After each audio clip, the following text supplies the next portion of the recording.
in Lamentations, he gave the opportunity to speak out to God himself. Right. Tell him exactly how you feel. Because sometimes as Christians, we feel when we speak about the pain.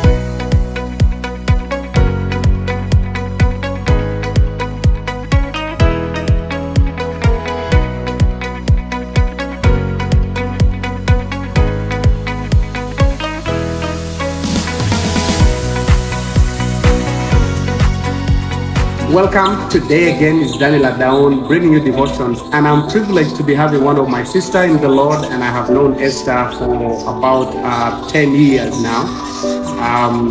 She took me through a trauma healing training in May 2014, and from that I have graduated to be able to have the opportunity to be a master facilitator. And today I'm honored to have her, to have my teacher with me, to have my trainer with me who has equipped me in trauma healing. As you know, one of the things that we do is we also want to help you know and identify how to find healing. Recently, I took us through a grieving journey, and one of the lessons of trauma healing, and I've received so much, a lot of feedback on how people need it more. So I thought I should bring the real main lady. And my name is Daniel Adaon, and today with me is Esther Acheng, Yewonisa. And Esther Cheng serves as the coordinator for trauma healing, biblical trauma counseling in all of Uganda. She serves at the Bible Church of Uganda, and I had the honor to call her to come and be able to share this with me. So, Esther, what is trauma? Trauma is a great thing that we get when we experience painful moments. The heart is deep. The heart is broken. That leaves you with, should I say, the body fails to cope with how next. And so what should be the healing journey for the person if we have to go through the wound of the heart? Okay, like I was saying, a lot happens in our life. We leave our hearts broken. We lose beloved ones. We experience war in our marriages. They are fighting in and out. We lose children. We have troubles with our relatives. All those bring trauma. There are people who experience wars. They run out of their home countries, look for refuge. What they witness bring a lot of pain in their hearts. But it's only God that can help them bring out that pain. So when they've experienced all that pain, they need to be heard. After they have suffered, they need to be heard. Then if you experience so much pain, how can you, what really happened in the first place? So in hearing them, they get to express this and this and this happened. And how did I feel about it? It was so painful that I couldn't cope. But having someone to listen to me tells me pour out all the heat, pour out all the pain, that after that I can be able to understand, okay, I have grieved so much. I have lived so much, I have lost so much. In pouring out, I get to know, I understand how much I have lost. And that takes me to a level of beginning to lament. Lamenting is bringing out the whole pain, the whole sorrow before the Lord.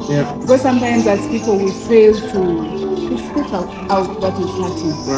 One, because when we do that, sometimes we get betrayed by people who do not have confidentiality. I tell you that yesterday I fought with Mr. Yewonisa. The next thing I hear it in one of the sermons.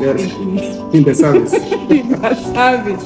That will break me so much that next time I'll not tell you, or I'll not tell somebody else. Just a minute. So what she's trying to say actually is that sometimes many people in the church, in our church congregation, do not even trust the spiritual leaders because what they have poured to you, or what they have poured to a fellow brother or a fellow sister, they find it in another circle, and so they find it, they close it to themselves, because why then do I have to go and even share this with my spiritual leader if they use it as part of the recap to their sermon? Go ahead. So in Lamentations, we gave the opportunity to speak out to God himself. Right. Tell him exactly how you feel. Because sometimes as Christians we think when we speak about the pain that we are going through, we are doubting God. But no, that's not true. The Bible itself has a whole book of lamentations. Yeah. And these are sorrowful songs of children of Israel. The lamentations of the laments were sorrowful songs of children of Israel pouring out how they felt while they were in captivity. Yeah. So as Christians, it is not a crime to say out how you feel. Yeah. Because let's remember on the cross what happened. Christ said, Father, I feel like you have left me. Why forsake me? Why forsake me? Yeah. That shows us that even when we are going through a pain, when we are suffering, it is normal to say out how you feel, and then God knows the honest feeling of what you're going through. Yeah. When Christ said, Father, I wish this cup could be taken away. Shows how much pain he was going through. And by the way, our viewers, just so that you know, lamentation does not mean that you have all the answers to yourself. Lamentation is that place that you begin to say, God, I do not know, but I am pouring my heart to you. And in the Bible, there were 69 chapters in the book of Psalms that are called lamentations, whereby it refers how they poured their hearts, their community laments and individual laments. So Esther, what happens next after you lament? Now that you've suffered, you're being hurt, you have grieved, now you're lamenting. What would be next? Next is you bring our pain to the cross. Take the pain to the cross. Take the pain to the cross of Jesus. Yeah. Because at the cross, Jesus said it is finished. It's done. Wow. So that is where we take and we know it is done. Yeah. Whatever pain I've gone through, whatever loss I have experienced, whatever suffering, I take it to the Lord and say, take it. I don't have the power to do it on my own. Wow.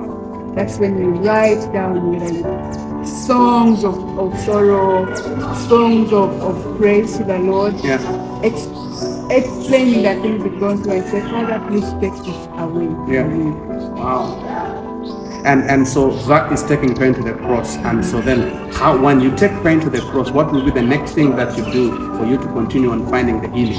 When you take our pain to the cross, that's when we get the strength to be able to forgive people. Wow. The Bible tells us it's not by power, nor by might, but by the Spirit of the Lord. Yeah. So some things on earth, especially forgiveness, it's not something that you can do on your own. Yeah. So after you have surrendered to the Lord with the pain of the cross, that's when you can get strength.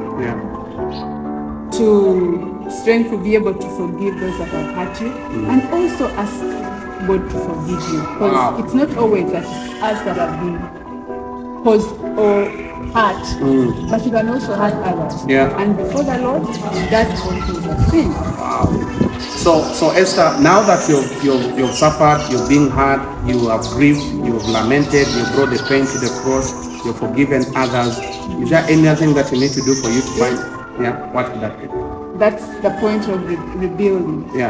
Because rebuilding comes when you have actually known the loss you have experienced, the pain you have experienced, and you have surrendered to the Lord.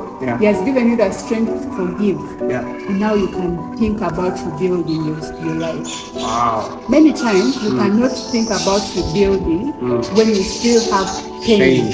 When you still cannot see what next to do. It's after you have forgiven that you move on in life and say, I need to either create another relationship with somebody else or forgive this person and know I can move on. It's a lot of detailed stuff, and I know that as this is just a little bit of really giving you a snapshot of what the healing journey is in. And so now, Esther, you have suffered, you have been hurt, you have grieved, you have lamented, you have taken pain to the cross, you have forgiven, you begin to rebuild your life. Is there anything that happens? Yes. What is that? At the end of it all, our desire is to reach a point of resilience. Wow. Resilience is bouncing back. Sometimes we think at the point of resilience that suffering will not come. No, it will come, but it will find you stronger. Have you ever held a ball and hit it hard? Yes. If it has enough pressure, the harder you hit it, the higher it goes. goes. Meaning that when we suffer and we reach a point of resilience, that even when suffering comes, when pain comes, we are better, stronger to fight it. Wow. Esther, this is just one of those introductions that I needed Esther herself to bring it to us, that this is a healing journey in trauma healing. And so where this is a summary of this all, when we go through suffering, we suffer. The next thing you need to be is you need to be hard. You need to grieve, taught how to grieve. Everyone can grieve, but you need to grieve in a way that brings healing. And then you need to be able to be lament. And then you have to take your pain to the cross. And then after taking pain to the cross, then we have to forgive. And then we begin to rebuild our lives, and then we begin to be resilient. Resilience is bouncing back. I want to say, Esther, thank you so much for taking your time today to help us take you through the grieving journey, the healing journey. And so I know that there's a lot that is in store.